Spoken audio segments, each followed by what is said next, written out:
Avatar: The Last Airbender is one of those shows with a relatively clear ending in mind from the very beginning. The fight between Avatar Aang and Fire Lord Ozai was an inevitability. It's this endpoint that somehow across 3 seasons managed to maintain the suspense.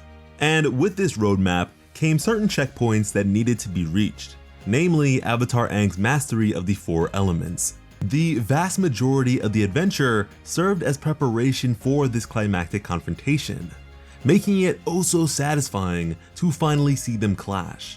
And to win it all, Aang proved his individuality and difference by firmly upholding his ideals and doing something not even his past lives could have advised, by taking Fire Lord Ozai's bending. A subject we very much focused on in a previous video, so if you've yet to check that one out, be sure to change that. But with all this in mind, I can't help but look to Avatar Korra. Now, this is a character that has led down a whole different path of progression, as the story structure of her series isn't necessarily as streamlined as that which came before. Each season of The Legend of Korra housed a different threat to herself and the world around her to varying degrees. There was no clear final boss set in stone, and as such, Korra's development as an avatar was starkly different from that of her predecessor, Aang. The dichotomy of which we also have thoroughly explored in a previous video that I highly recommend for additional contextual comprehension. So, with them being such different characters with such different journeys, I'd like to propose a sort of hypothetical face-off between Fire Lord Ozai and Avatar Korra instead of Avatar Aang. Now, considering we have already spoken of their respective developments to such an extent, for the sake of fairness, we will be considering a Korra who has seen the end of her television publication, and end of Book 4, Legend. So immediately, what would be the most notable differences between the fight being with Korra as opposed to Aang? Well, their respective approach to such a thing would be like night and day, as Aang is far more avoidant and dexterous, particularly due to his nature and upbringing as an airbender, preferring not to harm another, whereas Korra has always been more of a rough and tumble sort of character, one that charges in with her assaults, preferring a wicked gun show to a calculated and or tactical approach. Now, Fire Lord Ozai himself was an unrelenting aggressor. Similarly to Korra, he'd charge in and attempt to do as much damage as possible as quickly as possible.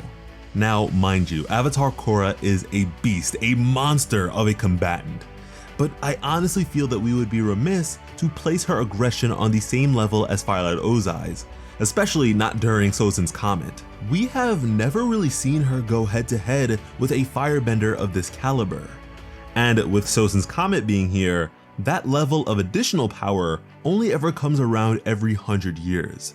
And sure, she is a pretty amazing firebender herself, so she could certainly capitalize on its power as well, but would I bet on it against the Lord of Fire himself? Not really. Now, there is a bit of difficulty that comes along with trying to assess Korra's base capabilities, as for a number of her later fights, she was actually held back by extenuating circumstances. In fact, from the 4th episode of Book 3 to the end of Book 4, Korra has a total of 1 fair fight, in which she briefly faced off against the Great Uniter Kuvira within the giant mech. And even then, she wasn't all too overwhelming, as the fight effectively ended in a tie. Something worth remembering about the Fire Lord's fight against Aang would be that he wanted a more confrontational bout between them. As the man at the forefront of a culture with the traditional duels known as Agni Kai, he was no stranger to the concept of a death match. During this time, firebenders were fueled by aggression and the decimation of their adversaries, and so that sort of fight would be right up his alley. And with all this in mind, I believe Korra would have a very hard time against Fire Lord Ozai, and at this point would likely perish. However, the very same could have been said for Avatar Aang, if not for the Avatar state. So let's begin to speculate that as well. Now, as soon as Aang entered the Avatar state, Ozai started getting brutalized. He couldn't do a damn thing, and it's to be expected. Once again, the fire-based empowerment bestowed by the comet goes both ways. And with the Avatar state, Aang was able to tap into and utilize the knowledge and capabilities of countless firebending masters of varying time periods. It's pretty much like one man going against an entire army. Fire Lord Ozai had no chance at victory the moment that this begun. Korra's case, on the other hand, isn't necessarily as straightforward. Again, even when it comes to the Avatar state, there aren't many combative instances where Korra entered without something else inherently hindering her capabilities. The only available case across the entire series, yes, the entire series, coming from everyone's favorite, Book 2, against Dark Avatar Unalaq, which unfortunately doesn't bode well for her credibility as she lost, despite him only possessing a single powered up element, being water. Then again, we have never seen her be any more ferocious in battle than when she faced Zahir in her frenzied state, during which she was an unrelenting force that only managed to be quelled by the spread of the poison within her body. And it's at this point that I think the fight between Korra and Ozai would be the closest, pretty much becoming an elemental street fight between the two. But with two buffs at her disposal, Korra would probably win out in the end. Then again, we shouldn't forget that Korra's Avatar state buff wouldn't be like Aang's. Like we established earlier, Aang had the help of a collective Avatar army to draw power and techniques from. Korra would not, as her connection to her past lives was severed. The Avatar state is for her virtually just a power boost from Rava and nothing more. And past that, something else we can't forget is that Fire Lord Ozai can harness the power of lightning.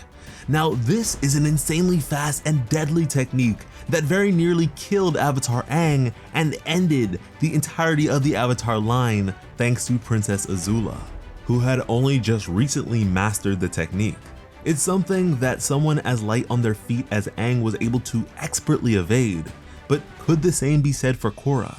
And even when he did take the shot, thankfully Aang was taught how to redirect lightning and could have ended the Fire Lord right there. Meanwhile, we have never seen anything of the sort from Korra. And sure, she was trained by the White Lotus for the majority of her young life, so maybe they additionally taught her how to redirect it with how widespread the technique itself appeared to be at that point.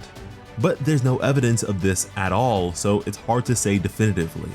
Once again, at this point, I feel Korra would have had a slight edge over Fire Lord Ozai, but it's still possible that one clean shot would be all it would take for him to end her. But in the event that she is able to defeat him, what then? She certainly wouldn't be able to energy bend him like Aang had on account of her spiritual ineptitude, and even in the case of restoring one's bending, that was again thanks to Avatar Aang's providence by way of the Avatar state, which she would no longer possess. She would have no choice but to kill him, which I think would take a heavy toll on her mentality and further proceedings as an Avatar. Her past lives would have done the very same, sure, but even still, I think it would really mess her up particularly. My final verdict being that if Korra were to win, it would be just barely or not at all. But boy, would it be fun to watch. Now with that, there are plenty of worthwhile matchups to consider. So if you enjoyed this video and would like to see more like it from me, please let me know down below, along with who you would like to see go head to head. And be sure to subscribe to the channel to know when they go up. As always, I am Slice of Otaku. Thank you all so much for watching and have an awesome day. I love you.